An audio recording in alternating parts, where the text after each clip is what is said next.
देख रहे हैं मेरा यूट्यूब चैनल। नाज़रीन, बिल आखिर बाबर आजम और टीम मैनेजमेंट को अकल आ ही गई है और दिमाग जो है वो ठिकाने आ गया है और इसमें आप लोगों का भी बड़ा अहम किरदार है।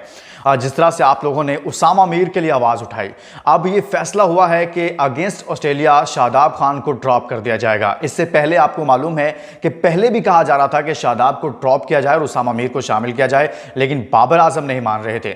दूसरी जानिब नाज़रीन, मोहम्मद आमिर के हवाले से आप ये देखें कि शाहीन शाह अफरीदी की जो हालिया परफॉर्मेंसेस हैं एशिया कप से लेकर अभी तक, उसकी नाकिस परफॉर्मेंस की वजह से मोहम्मद आमिर का टीम में वापसी के लिए रास्ता साफ होता जा रहा है और एक नया दरवाज़ा उनके लिए टीम में वापसी का खुल गया है, क्योंकि जो दीगर बॉलर्स हैं वो भी कोई इंजर्ड है, कोई दस्तयाब नहीं है, किसी की परफॉर्मेंस ठीक नहीं है।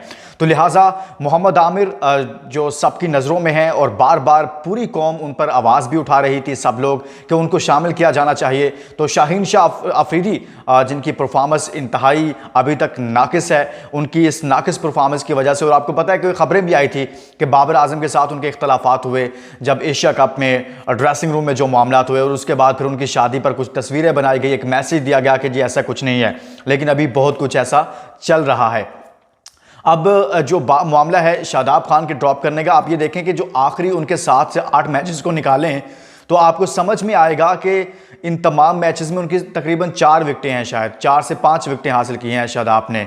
तो आप एक बंदे को 8 मैचेस दें और वो 4 विकेटें हासिल करे, तो ये उसके बावजूद आप बजीद हों, जबकि दुनिया के तमाम स्पिनर्स इस वक्त इंडिया में डोमिनेट कर रहे हैं। आप राशिद खान को देखें, आप कुलदीप यादव को देखें, इवन कि आज के मैच में आप जैम्पा को देखें, और इसके साथ साथ जो दीगर स्पिनर्स हैं, चाहे वो न्यूजीलैंड के हों, बाकी टीमों के हों, तमाम टीमों के, श्रीलंका, तमाम टीमों के जो स्पिनर्स हैं वो बेहतरीन परफॉर्मेंस दे रहे हैं, अपनी अपनी टीमों के लिए 2 से 3 आउट कर रहे हैं और 10 ओवर्स में बहुत कम रन्स भी देते हैं और अगली टीम पर प्रेशर डेवलप करने में भी अहम किरदार अदा कर रहे हैं। लेकिन जो हमारे स्पिनर्स हैं, चूँकि हमने अपनी यारी दोस्ती को तरजीह दी हुई है, टीम को और टीम कम्बिनेशन को जो हमें चाहिए, जो रिक्वायर्ड है, उसकी तरफ हम नहीं जा रहे थे। तो लिहाजा अब ये बहुत ज़रूरी था, बड़ी आवाज़ें उठ रही थी। मिसबाह उल हक साहब ने भी कहा, मिसबाह ने भी कहा कि जिनको शामिल किया जाए।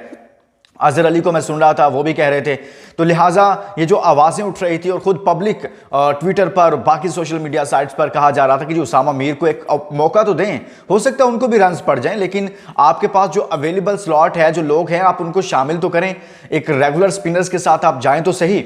और तो लिहाजा अब ये जो बाबर आजम बार बार रुकावट बन रहे थे, अब वो रुकावट तो बुनियादी तौर पर अब किसी हद तक ख़त्म हो गई है कि अब शादाब खान जो है उन्हें ड्रॉप किया जाएगा। हाँ, एक और चीज़ हो सकती है कि चूंकि वो वाइस कैप्टन हैं और बाबर साहब के बहुत करीब हैं, तो ऐसा भी हो सकता है कि उन्हें शादाब खान को ड्रॉप ना किया जाए, बल्कि नवाज़ को कुर्बानी का बकरा बना दिया जाए। नवाज़ की भी कोई परफॉर्मेंस ऐसी नहीं है कि जिसकी बुनियाद पर आप उनको डिफेंड करें कि जी उनको होना चाहिए, बहुत ज़रूरी है। तो ये सारे का सारा जो मामला है वो ऐसा ही है। तो हो सकता है कि नवाज़ को ड्रॉप करके फिर उसामा मीर को शामिल किया जाएगा, लेकिन ये कंफर्म है कि अगेंस्ट ऑस्ट्रेलिया उसामा मीर को हर सूरत शामिल किया जाएगा, उसको खिलाया जाएगा, और ये पाकिस्तान टीम के लिए बहुत ज़रूरी हो गया था। तो दूसरा नाज़रीन, मैंने बात की है कि दुनिया भर के स्पिनर्स परफॉर्म कर रहे हैं वर्ल्ड कप में। अगर आपने यहाँ पर ये रिस्क ना लिया, और ये फैसला रिस्क नहीं बल्कि फैसला करना है, आपने फैसला ना किया तो आपको इसकी कीमत अदा करना पड़ेगी और आप वर्ल्ड कप से बोरिया बिस्तर गोल भी कर सकते हैं, क्योंकि ऑस्ट्रेलिया ने आज श्रीलंका को शिकस्त दे दी है और अगला मैच अगेंस्ट पाकिस्तान श्रीलंका के लिए, ऑस्ट्रेलिया के लिए जीतना बहुत ज़रूरी है। तो अगर आपने कोई बड़ा फैसला ना लिया और फिर वही गलती की तो आपके लिए मुश्किलात खड़ी हो सकती हैं। और मोहम्मद आमिर से मुतलिक मैंने कहा कि शाहीन शाह अफरीदी की आप परफॉर्मेंसेस देख लें, उनकी जो स्पीड है, बॉलिंग स्पीड है, वो ख़त्म हो गई। वो आप 132, 33, 34, 35 पे आ चुके हैं। फिर उसके बाद अभी पूरा टूर्नामेंट में आप देखें, क्योंकि खातर खा विकटें नहीं ले रहे, और फिर इसके साथ साथ जो उनके स्विंग होती थी बॉल, वो नहीं हो रही। तो हारिस राव को फेंटा पड़ रहा है, मार पड़ रही है अच्छी खासी। तो अब टीम के अंदर शामिल किसको करना है। एक और ख़बर भी मैं आपको दे दूं कि मोहम्मद हसनैन जो फास्ट बॉलर हैं पाकिस्तान के, उनकी वो भी अनफिट थे, इंडियन श्रीलंका प्रीमियर लीग के दौरान हुए थे। तो उनके मुतालिक आज बड़ी खबर आ गई है कि वो उनको फिट करार दे दिया गया है और 2 हफ्तों में वो मुकम्मल तौर पर, रिपोर्ट आ गई है, बल्कि रिपोर्ट आई है कि जिसके अंदर वो कहा गया है कि जी 2 हफ्तों में वो बिल्कुल पाकिस्तान टीम के लिए अवेलेबल होंगे और उनकी जो रिकवरी है, जो टखने का ऑपरेशन वगैरह हुआ है, सर्जरी हुई है, जो भी, वो बिल्कुल रिकवर कर गए हैं। तो लिहाजा अब 2 हफ्ते बस उनके लिए चाहिए हैं। तो ये हसनैन जो है वो फिट होकर वापस आ रहे हैं टीम में।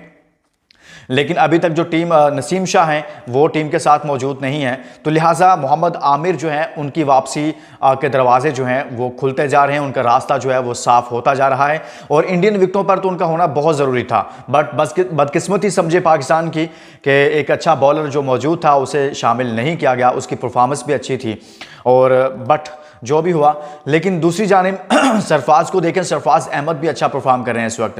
इमाद वसीम ने CPL में अच्छा परफॉर्म किया, साइम अयूब ने अच्छा परफॉर्म किया। फिर अब आते हैं नाज़रीन, एक और मामला इंडिया में चल रहा है, वो है मोहम्मद रिजवान का मामला लेकर। मोहम्मद रिजवान जो हैं वो उन पर एक इंडियन जो वकील हैं उनका कहना है कि जी इन्होंने नमाज अदा की है अगेंस्ट नीदरलैंड स्टेडियम में, ग्राउंड में, तो लिहाजा इसकी इजाज़त नहीं होनी चाहिए और ICC को इस पर नोटिस लेना चाहिए और रिजवान के खिलाफ कार्रवाई करनी चाहिए कि इसने नमाज अदा क्यों की। ये जो खेल के रूल्स हैं उसके खिलाफ है। तो मेरे ख्याल में इससे पहले रिजवान ने जो इंडिया पाकिस्तान का एक मैच था T20 का, उसमें नमाज अदा की। और वैसे भी वो अमूमन बाकी टीमों के खिलाफ भी जब मैचेस हो रहे होते हैं और जब उनको मौका मिलता है नमाज का टाइम हो, तो वो जो वाटर ब्रेक होती है, ड्रिंक ब्रेक जो होती है, उसके दौरान वो ज़रूर नमाज वगैरह अदा कर लेते हैं। तो लिहाजा इंडियन कुछ लोगों की जानिब से, सारे ऐसे नहीं हैं, मैं आज भी कहता हूँ बहुत बड़ी तादाद वहाँ पर मुसलमानों की है, सिख भी हैं, हिंदू हैं, क्रिश्चियंस हैं, लेकिन चंद एक लोग हैं न जाने क्यों ऐसी करते हैं जो कि नहीं होना चाहिए। और मैं बार बार यही कहता हूँ कि खेल में तो बिल्कुल ऐसी चीज़ें शामिल नहीं करनी चाहिए। बहुत सारे लोग जो हैं वो अपने अपने अंदाज में चलते हैं, लेकिन अगर उनके किसी अमल के नतीजा में आपकी कोई चीज़ मुतासिर हुई है, आपके मुल्क की कोई चीज़ मुतासिर हुई है, कुछ हुआ है, तो आप वो करें ना कि जिसके नतीजे में टाइम ज़्यादा लग गया, खेल रोकना पड़ा स्पेशल, या फिर उनके लिए कोई स्पेशल आपको इंतजाम करने पड़े जिस पर आपके बड़े अखराजात आ गए हैं, तो कुछ ऐसा हुआ नहीं है तो ऐसी हरकत करना इंतहाई। इससे पहले देखें रिजवान ने जब श्रीलंका से जीते तो उसने अपनी जीत जो थी, अच्छी परफॉर्मेंस जो थी, उसको गज़ा के मजलूम मुसलमानों के नाम किया, तो उस पर भी ये सारी चीज़ें जो थी वो सामने आई और उन पर क्रिटिसाइज़ किया गया उनके इस बयान पर। तो अब फिर दोबारा से ये सारी सूरत हाल सामने आ रही है, तो ये इंतहाई काबिल मज़म्मत है, ऐसा नहीं होना चाहिए। और अगेन मैं ये कह रहा हूँ कि आखिर में इस वीडियो के शादाब खान को ड्रॉप किया जाएगा, बल्कि उसामा मीर को शामिल किया जाएगा और शादाब के हवाले से फैसला हुआ है ड्रॉप करने का। But at the end of the day ये भी हो सकता है कि मैंने आपको जैसे पहले बताया कि नवाज को भी ड्रॉप किया जा सकता है। सो बहुत ज़रूरी है उसामा मीर का शामिल होना।